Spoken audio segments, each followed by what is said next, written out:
Hello everyone, welcome back to the channel. तो day 59 पर आ गए हैं और आज अपन 10 कुछ अच्छे इंटरेस्टिंग क्वेश्चंस की बात करेंगे। तो सबसे पहले फर्स्ट क्वेश्चन पर आ जाते हैं हमारी आज की जेई एडवांस की प्रिपरेशन में। तो फर्स्ट क्वेश्चन कॉम्प्रिहेंशन है, इसमें कुछ चीजें मिसिंग थी तो वो मैंने लिख दी है यहाँ पर। तो आपके पास एक एक्यूट एंगल ट्राइंगल है जिसका ऑर्थो सेंटर मतलब जहाँ पे सारे ऑल्टीट्यूड्स मिलते हैं वो पॉइंट एच है। तो ये एडी एक ऑल्टीट्यूड है, बीई एक ऑल्टीट्यूड है, सीएफ एक ऑल्टीट्यूड है। तो यहाँ पे A H, B H, C H इन तीनों की जो लेंथ है इनका प्रोडक्ट 3 है।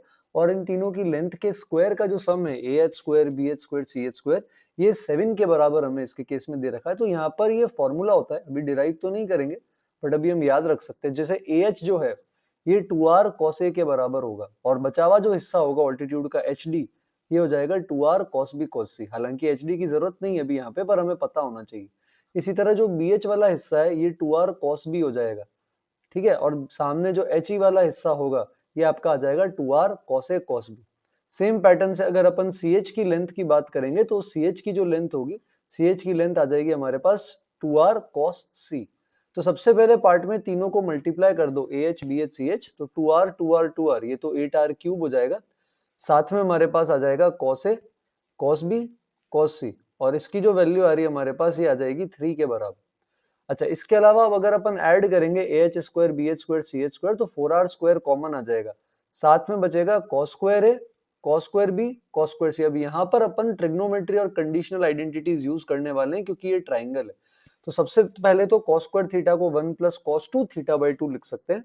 तो इन तीनों के अंदर जब आप हाफ एंगल लगाएंगे तो ये बन जाएगा 3 plus cos 2a plus cos 2b, और प्लस के अंदर आपके पास आ जाएगा यहाँ पे कॉस 2c। ऐसा बन गया और अपॉन में आ जाएगा 2।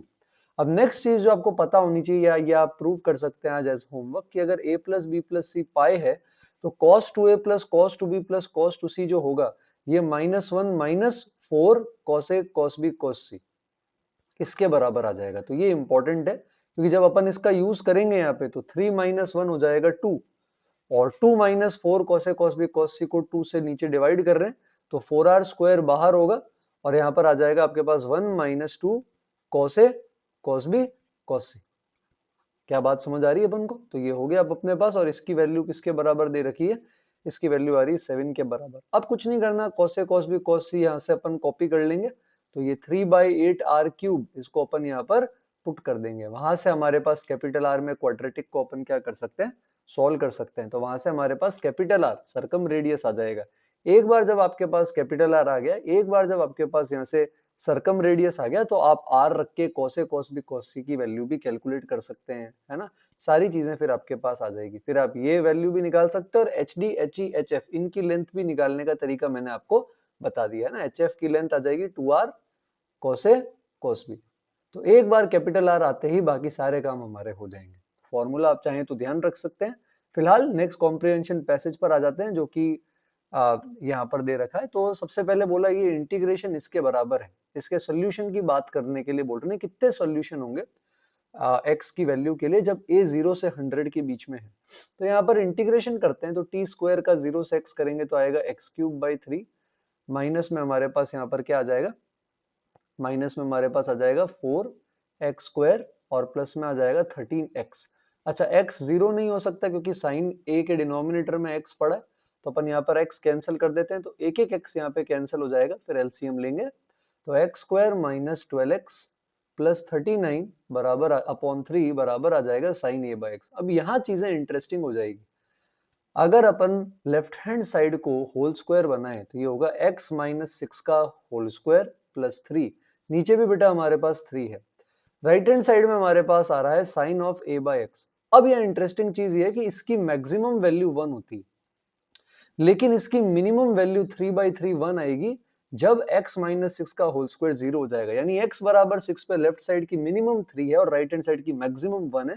तो दोनों 1 1 तभी हो पाएंगे जब x की वैल्यू तो फिक्स कर देते हैं 6 पे, तो 1 बराबर आ जाएगा साइन a बाई 6। अच्छा, साइन थीटा 1 का होता है आप सभी जानते हैं, 2n pi plus pi by 2 पे होता है। एलसीएम ले लेंगे तो ये आपके पास इस तरह से आ जाएगा। तो यहां से a बन जाएगा, अगर अपन ऊपर मल्टीप्लाई करेंगे तो 12n प्लस 3 पाई। अब आप इसकी लिस्ट बना सकते हैं, 0 से 100 के बाहर नहीं जाना। पहले आप n को 0 रख दो तो 3 पाई आएगा, फिर 1 पे आएगा अपने पास 15 पाई, फिर हमारे पास आएगा 27 पाई, अगला 39 पाई 100 के बाहर चला जाएगा, पाई 3.14, तो 3 वैल्यूज आ जाएगी ए की।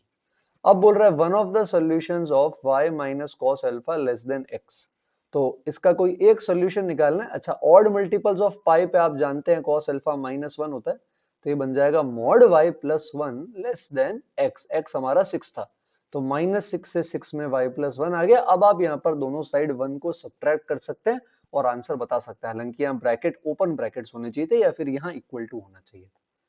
तो अच्छा सवाल था, थोड़ा सा लॉजिकल सोचने वाला सवाल था।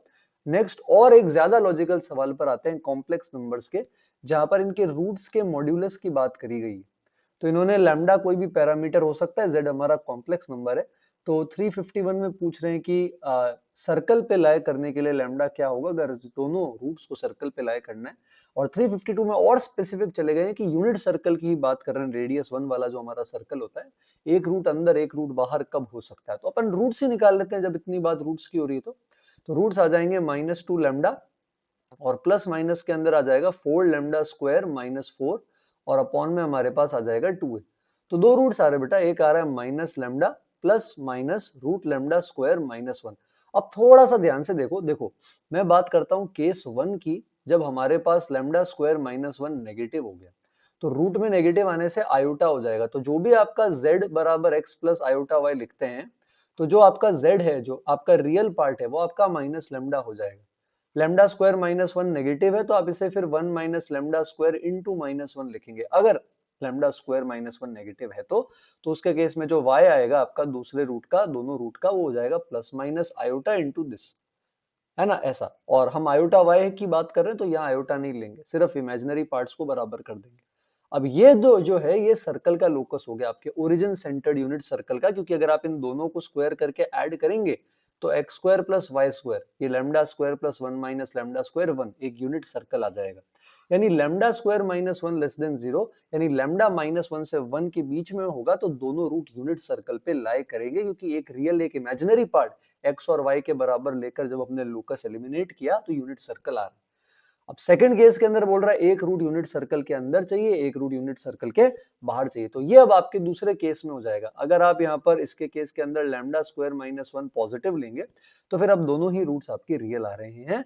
तो आपके पास जो आपके दोनों रूट्स हैं वो हो जाएंगे, एक हो जाएगा minus lambda plus root of lambda square -1, एक हो जाएगा आपके पास minus lambda minus root of lambda square -1। तो अगर आप यहाँ पर इनका मैग्नीट्यूड, क्योंकि है तो रियल नंबर ही, तो अब अगर आप यहाँ पर इनका मैग्नीट्यूड लेने की कोशिश करेंगे तो फिर आप वहां पर, और इसमें भी अपन स्पेसिफिकली इसकी बात करते हैं अभी, है ना। तो यहाँ पर अगर अब आप मैग्नीट्यूड लेने की कोशिश करेंगे, मान लो लैम्डा आपने 1 से बड़ा ले लिया, तो लैम्डा 1 से बड़ा लेंगे और उसके अकॉर्डिंग अब जब आप इसका मैग्नीट्यूड लेने की कोशिश करेंगे तो आप देखेंगे कि एक का मॉड 1 से बड़ा आ जाएगा, एक का मॉड 1 से छोटा आ जाएगा। तो यूनिट सर्कल वाला स्पेशल केस था।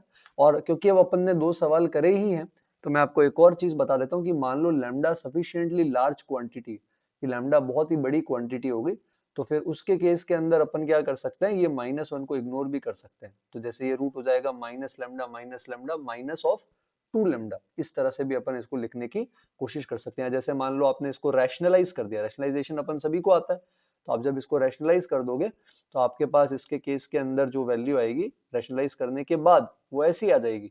तो इसमें भी अगर लैम्डा बहुत बड़ा लोगे तो -1 का मतलब नहीं रहेगा, तो 2 लैम्डा। तो अगर लैम्डा बहुत बड़ा हो गया, एक थर्ड केस पर भी सवाल आ सकता है कि लैम्डा बहुत बड़ा है, तो एक रूट -2 लैम्डा आ जाएगा, एक -1/2 लैम्डा, और अप्रोक्सीमेटली एक दूसरे के रेसिप्रोकल जैसे लगेंगे। तो अच्छा विजुअलाइजेशन था क्वाड्रेटिक और कॉम्प्लेक्स में रिलेशन लाकर।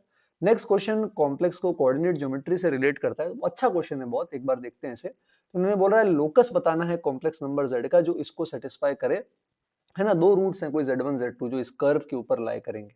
दो बार आर्ग्यूमेंट नहीं, एक ही बार आर्ग्यूमेंट है। तो अब यहाँ पर क्या है, रियल पार्ट ऑफ z आप x लिख देंगे, ये बराबर हो जाएगा मॉड z को x प्लस आयोटा y रख देंगे, तो ये कुछ इस तरह से आ जाएगा। अब अपन यहाँ पर क्या कर सकते हैं, दोनों तरफ स्क्वायरिंग कर देंगे, तो x -2 का स्क्वायर ये आ जाएगा x -7 का स्क्वायर प्लस y प्लस 2 का होल स्क्वायर। इस x -7 के होल स्क्वायर को उधर आप भेजेंगे, सब्ट्रैक्शन आई थिंक अपन सभी को आता है तो अपन कर सकते हैं। तो आप देखेंगे y प्लस 2 का होल स्क्वायर जो अपने पास आएगा बेटा, ये आ जाएगा 10x माइनस 49 प्लस 4, और आप 10 अगर यहाँ से कॉमन ले लेंगे तो अब ये आपके पास एक पैराबोला आ गया, एक शिफ्टेड पैराबोला आ गया। आप x माइनस 9/2 को कैपिटल X, y प्लस 2 को कैपिटल Y ले सकते हैं। तो मतलब जो P और Q जो दोनों हैं वो इस पैराबोला के ऊपर ही कोई ना कोई कॉर्ड बना रहे होंगे, chord PQ of this parabola, ये वाला पैराबोला। अब इस आर्गुमेंट को देखो, आप रोटेशन से देख सकते हो कि Z1 और Z2 दोनों 2 कॉमा अल्फा पे π/2 का एंगल बना रहे हैं। π/2 का एंगल अगर इस तरह से बनाते हैं तो अपन क्या करते हैं कि वो सेमी सर्कल बन जाता है, सर्कल का ही एक पार्ट बन जाता है। तो मतलब ये दोनों कॉम्प्लेक्स नंबर को जो ज्वाइन करने वाली अपनी कॉर्ड है, ये 2 कॉमा अल्फा पे π/2 बना रही है। और इस 2 कॉमा अल्फा की एक खास बात बताना चाहता हूं मैं आपको। आप इसकी डायरेक्ट्रिक्स निकालो, y स्क्वायर बराबर 4ax की डायरेक्ट्रिक्स होती है x बराबर -a। तो यहाँ पर आपके पास x की जगह क्या है, x माइनस 9/2 और माइनस a करोगे, a आ रहा है 10/4 तो माइनस का 10/4, तो यहाँ से x बराबर 2 आ जाएगा। मतलब x बराबर 2 जो है वो इस पैराबोला की डायरेक्ट्रिक्स है, यानी ये 2 कॉमा अल्फा डायरेक्ट्रिक्स पर है। और डायरेक्ट्रिक्स पर 90 डिग्री कौन सी कॉर्ड बनाती है, जब अपन फोकल कॉर्ड से क्या बनाते हैं, टेंजेंट्स। मतलब हमें फोकल कॉर्ड की मिनिमम वैल्यू ही बतानी है, वही PQ जो होंगे फोकल कॉर्ड के एंड पॉइंट होंगे, वहां से अगर अपन इसको डायरेक्ट्रिक्स पे ज्वाइन करेंगे तो वो टेंजेंट 90 बनाएंगे। तो अब यहाँ पर फोकल कॉर्ड मिनिमम लेंथ की तो आपकी लेटस रेक्टम ही होती है, और लेटस रेक्टम की लेंथ 10 है, तो ये डायरेक्ट आ गया। अब बोल रहा है मिनिमम वैल्यू बताओ PR इंटू QR की, जहां R ये पॉइंट है। और शानदार बात देखोगे अगर आप शिफ्टिंग से, तो ये इसका फोकस आ जाएगा। फोकस कैसे निकालते हैं, a,0, तो x माइनस 9/2 को अपन ले लेंगे a के बराबर, y प्लस 2 को 0 के बराबर। तो 7, -2 आपका फोकस हो गया। तो पूछ रहा है मिनिमम वैल्यू क्या होगी आपके पास इसके केस के अंदर। तो 2 पॉइंट की फोकस से डिस्टेंस की ये क्या पूछना चाह रहा है आपसे, मिनिमम वैल्यू पूछना चाह रहा है। तो ये फिर से वापस वही लेटेस्ट रेक्टम हो गया, ये बिल्कुल इसका मिड पॉइंट, ये दोनों हिस्से आपके हो जाएंगे बराबर, है ना। तो ये आपका जो हो जाएगा इसके केस के अंदर, ये इसके मिनिमम से मिनिमम केस की पॉसिबिलिटी है 5 क्यों है आप मुझे कमेंट में बता सकते हैं। तो 5 आ जाएगा 25। तो बहुत ही प्यारा कोऑर्डिनेट का कॉम्प्रिहेंशन बन गया था ये। कुछ न्यूमेरिकल क्वेश्चंस अब अपन स्टार्ट करने वाले हैं, क्योंकि आपको बहुत सारे इंटीजर देखने को मिलेंगे, और जैसे जैसे एग्जाम क्लोज आएगा मैं आपको मोर देन 1 के पास लेकर जाऊंगा, क्योंकि मोर देन 1 का वेटेज सबसे ज्यादा रहने वाला है। तो इस क्वेश्चन पर आते हैं। अब बहुत सारी बार कंपोजिशन लगा दिया, यहाँ 2014 टाइम्स या 2013 टाइम्स। अब दोनों तरफ अगर इंक्रीजिंग फंक्शन पुट करते हो या रिमूव करते हो तो इनइक्वालिटी का साइन चेंज नहीं होता, पर अगर डिक्रीजिंग फंक्शन पुट करते हैं या रिमूव करते हैं तो साइन चेंज होता है। लाइक एफ डैश एक्स यहाँ पर आपके पास डिफरेंशिएट करने पे नेगेटिव आ रहा है, तो एफ आपका डिक्रीजिंग फंक्शन है। क्योंकि एफ आपका डिक्रीजिंग फंक्शन है तो एक बार एफ हटाएंगे तो साइन चेंज होगा। लाइक आपके पास 2014 टाइम्स इस तरह से यहाँ पर दे रखा है एफ, और ये लेस देन यहाँ पर है 2013 टाइम्स माइनस एक्स से। तो जैसे आपने पहला वाला हटाया तो साइन चेंज होगा, दूसरा वाला हटाया तो वापस चेंज हो जाएगा, ठीक है, तीसरा वाला हटाया तो फिर चेंज होगा। तो यहाँ पर अगर मान लो ये एफ हमें हटाना है, तो मान लो हम एफ 2013 टाइम्स हटा देते हैं, तो आपके पास एफ ऑफ एक्स बचेगा और इधर माइनस एक्स बचेगा। अब फर्स्ट टाइम चेंज होता है, सेकंड टाइम पे सेम, फिर थर्ड टाइम पे चेंज, फिर फोर्थ टाइम पे सेम। तो ऑड नंबर ऑफ टाइम्स हटाओगे तो अल्टीमेटली आपका ये साइन क्या हो जाएगा, चेंज। तो मतलब अब आपको सिर्फ इतनी सी इनइक्वालिटी सॉल्व करनी है, कितने पॉजिटिव इंटीजर्स इसको सेटिस्फाई करेंगे ये देखना है। तो अब अपन इक्वेशन बना देते हैं बेटा, 30 minus 2x minus x cube should be greater than minus x. एक तरफ ले जाएंगे तो 0 से छोटा आना चाहिए x cube plus x minus 30। 3 I think इसका रूट हमारे पास आ रहा है ना, और इसका डिफरेंशिएशन पॉजिटिव है। तो मतलब ये ग्राफ जो होगा इसका वो लगातार इंक्रीज ही करता जाएगा, और 3 इसका अकेला रूट होगा, क्योंकि 3x square plus 1 is positive. 0 पे वैल्यू -30 है, तो ये इस तरह से जाएगा बेटा ऐसा। और कितने पॉजिटिव इंटीजर्स के लिए 0 बड़ा होगा और ये छोटा होगा, तो 2 आ जाएंगे, एक 1, 1 पे भी नेगेटिव है, और एक 2 आ जाएगा, 2 पे भी नेगेटिव है, तो आंसर 2 के बराबर आ जाएगा। तो ग्राफ का, डिफरेंशिएशन का, इनइक्वालिटी का, इंक्रीजिंग डिक्रीजिंग का बहुत ही प्यारा सवाल था। आज के लास्ट सवाल पर आ जाते हैं, इसके आगे हम कल कंटिन्यू करेंगे। इसके अंदर हमें एफ ऑफ आर का समेशन करना है, और एफ ऑफ आर ऐसी अजीब सी क्वांटिटी है, तो इस तरह के रूट में या फ्रैक्शन में होते हैं तो आप सभी को पता है अपन स्प्लिट करते हैं ताकि हमारे ऑल्टरनेट टर्म्स जो है वो एक एक करके कैंसल आउट हो सके। अब कुछ चीजें जो आपको यहाँ ऑब्जर्व करनी है बेटा, कि 2n-1 2n+1 का ही ये प्रोडक्ट है, और 2n-1 2n+1 का यही सम है। तो अपन यहाँ क्या करते हैं, अपन रूट ऑफ 2n+1 को ले लेते हैं a, और रूट ऑफ 2n-1 को अपन ले लेते हैं b। ठीक है, तो 4n² - 1 जो है ये ab हो जाएगा। 2n+1 अगर जो है वो a का स्क्वायर है, 2n-1 b का स्क्वायर है, तो जो 4n है वो a² + b² हो जाएगा। और नीचे हमारे पास यहाँ पर इसके केस के अंदर आ गया है a प्लस बी। अब ट्रिक ये है कि दोनों को ऊपर नीचे a माइनस बी से मल्टीप्लाई किया जाएगा आइडेंटिटी में कन्वर्ट करने के लिए। तो ऊपर हमारे पास आ जाएगा a cube minus B cube, नीचे आ जाएगा a square minus B square. a square में से अगर आप बी स्क्वायर हटाएंगे तो ये 2 बनेगा, तो ये तो सब में कॉमन डिनोमिनेटर हो जाएगा और a cube minus B cube हो जाएगा 2n प्लस 1 की पावर 3/2 और 2n माइनस 1 की पावर 3/2 और इसका समेशन करना बेटा 1 से 40। जब अपन समेशन करेंगे तो लास्ट टर्म जो आएगा 40 रखने पे और फर्स्ट टर्म जो आएगा 1 रखने पे, उसके अलावा बाकी के सारे टर्म्स कैंसिल हो जाएंगे, नीचे 2 और 40 बचेगा। अब जिसके आगे आप इसका इंटीजर पार्ट कैलकुलेट करने की कोशिश कर सकते हैं। तो आई थिंक 728/80 के अराउंड कुछ आने वाला है आंसर, आप भी ट्राई करके देख सकते हैं। तो आई होप आज का सेशन फ्रूटफुल रहा होगा। तो हम काफी आगे आ गए हमारी जर्नी पे और ऑलमोस्ट डे 58 पर आ चुके हैं अपन, या डे 59 पर आ चुके हैं। 60 डे हिट करने वाले हैं, एक मंथ रफली और बाकी है। तो तैयारी में बने रहे। नए हैं अगर आप तो सब्सक्राइब करके रिमेनिंग जर्नी का पार्ट बन सकते हैं या डिस्क्रिप्शन से पुराने वीडियोस देख सकते हैं। पसंद आया हो तो लाइक और कमेंट करें, आपके फ्रेंड्स के साथ शेयर करें।